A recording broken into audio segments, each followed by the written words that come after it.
పవన్ కళ్యాణ్ కొండగట్టు ఆంజనేయుడి దర్శనానికి వచ్చారు. ఈ సందర్భంగా తెలంగాణలో బీజేపీ, జనసేన కలిసి పనిచేస్తాయని ఆయన అన్నారు.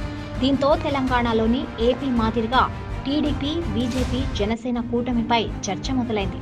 ఓటర్లు నమ్మితే నేల మీద ఉన్న వారిని నెత్తిమీద పెట్టుకోగలరు. ఆ నమ్మకం వమ్మైందా నెత్తిన పెట్టుకున్న వారిని పాతాళంలో పడేయగలరు. చాలాసార్లు ఈ విషయం రుజువైంది.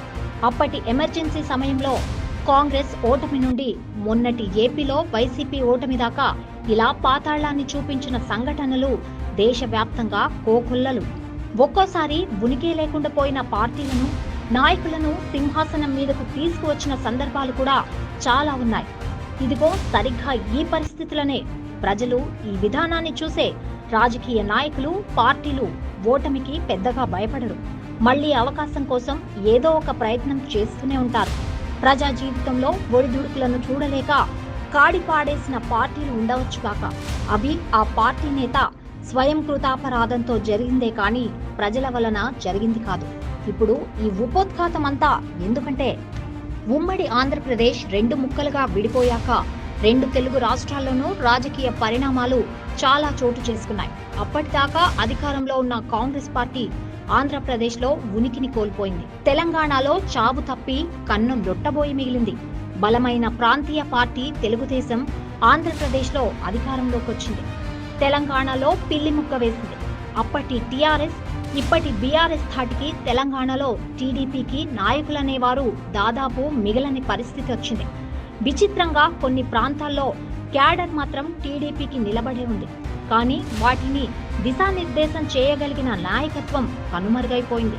ఇక ఈ నేపథ్యంలో రాష్ట్ర విభజనకు కొద్దిగా ముందుగా పుట్టుకొచ్చిన జనసేన పార్టీ రెండు చోట్ల రాజకీయం చేయలేక లేదా అవకాశం కనిపించక ఏపీలో రాజకీయ ప్రస్థానం మొదలుపెట్టింది. కానీ 2014, 2019లో అక్కడ ఏమాత్రం దారి దొరకక దిక్కు తోచకుండా మిగిలిపోయింది. దాదాపు విభజన సమయానికి మరి కాస్త ముందుగా పుట్టిన వైసీపీది కూడా అదే పరిస్థితి. తెలంగాణలో పార్టీ ఉనికి లేకుండా పోయింది. ఆ పార్టీ నాయకత్వం దానికోసం పెద్దగా ప్రయత్నాలు చేయలేదు. దాని కారణాలు ఒక పెద్ద కథ. ఏపీలో 2014లో ఓటమి పాలై 2019లో ఎదురులేని విధంగా విజయ కేతనం ఎగురవేసింది. ఇక తెలంగాణలో 2014 నుండి రెండు ఎన్నికల్లోనూ బీఆర్ఎస్దే అధికారం. రెండో స్థానంలో కాంగ్రెస్ కొట్టుమిట్టలాడింది. ఇదంతా గతం. 2024 వచ్చేసరికి అన్ని పార్టీల జాతకాలు తిరగబడ్డాయి. ముందుగా తెలంగాణలో కాంగ్రెస్ పార్టీ అధికారంలోకి వచ్చింది. రేవంత్ రెడ్డి సీఎం అయ్యారు. 10 ఏళ్లలో టీఆర్ఎస్ నుండి బీఆర్ఎస్ గా పరిమితి చెందిన కేసీఆర్ పార్టీ ప్రజల్లో ఆదరణ కోల్పోయింది. అటు ఏపీలో వైనాట్ 175 అన్న వైసీపీ అధినేత జగన్ కు ప్రజలు 11 సీట్లిచ్చి పక్కన పెట్టారు. టీడీపీ, జనసేన, బీజేపీ కూటమికి అనూహ్యంగా అత్యధిక మెజారిటీతో పట్టం కట్టారు. ముందుగా చెప్పింది అదే. ప్రజలు ఎప్పుడు ఎవరిని ఎక్కడ తీసుకెళ్తారో ఊహించడం ఎవరి వల్ల కాదు. సరే, ఇక టీడీపీ, జనసేన, బీజేపీ ఏపీలో సాధించిన ఘన విజయంతో ఫుల్ జోష్లో ఉన్నాయి. అందులోనూ జనసేన పార్టీ అధినేత పవన్ కళ్యాణ్ మరింత ఉత్సాహంగా ఉన్నారు. 10 ఏళ్ల పాటు అవమానాలు భరించి చివరికి ఏపీలో కూటమి రాజకీయాలను ఒక గాడిలో పెట్టి కూటమి విజయాన్ని తన భుజాల మీద మోసిన పవన్ ఇప్పుడు దేశ రాజకీయాల్లో బలమైన నాయకుడిగా పేరు తెచ్చుకున్నారు. దీంతో ఆయన బీజేపీతో కలిసి తెలంగాణలోనూ రాజకీయ ప్రయాణం ఉంటుందని చెబుతున్నారు. మరోవైపు కూటమిలో ప్రధాన పార్టీ టీడీపీ అధినేత చంద్రబాబు నాయుడు కూడా తెలంగాణలో మళ్లీ చక్రం తిప్పాలని భావిస్తున్నట్టు ఇప్పటికే సంకేతాలిచ్చారు. ఈ నేపథ్యంలో తెలంగాణలో ఏపీ ఫార్ములా వర్కౌట్ చేసే విధంగా ప్రయత్నాలు జరుగుతున్నట్టు కనిపిస్తోందని రాజకీయ విశ్లేషకులు భావిస్తున్నారు. తెలంగాణలోనూ ఇటీవల పార్లమెంట్ ఎన్నికల్లో బీజేపీ 8 సీట్లను సాధించింది. దీంతో బీజేపీలోనూ వచ్చే ఎన్నికల్లో అధికారం సాధించాలనే తపన స్పష్టంగా కనిపిస్తోంది. ఈ నేపథ్యంలో కాంగ్రెస్ ను ఎదుర్కోవడం కోసం ఏపీలో విజయవంతమైన ఫార్ములానే తెలంగాణలోనూ తీసుకువచ్చే అవకాశాలు కనిపిస్తున్నాయని విశ్లేషకుల అంచనా. బీఆర్ఎస్ ప్రస్తుతం ఉనికిని నిలబెట్టుకునే ప్రయత్నాల్లో ఉంది.